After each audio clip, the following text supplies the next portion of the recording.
To get a new resident card or replace your permanent residence card, follow these steps. First, determine the reason for replacement, such as loss, theft, or damage, as this information will be required on the application form.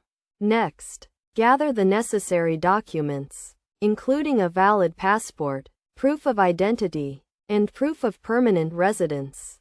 You will also need to provide a passport-style photo and fill out the application form, which can be downloaded from the official government website or obtained from a local immigration office.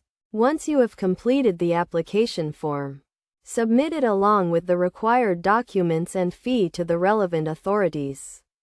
The processing time may vary depending on the country and the workload of the immigration office, so be patient and plan accordingly.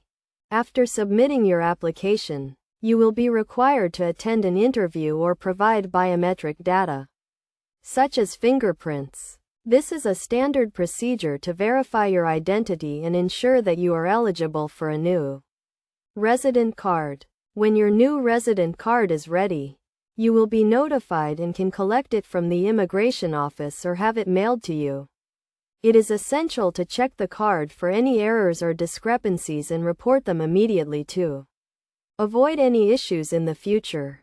It is also important to note that replacing a permanent residence card can take several weeks or even months, so it is crucial to apply for a replacement as soon as possible to avoid any disruption to your daily life or travel plans. By following these steps and providing the required documents, you can easily replace your permanent residence card and obtain a new one.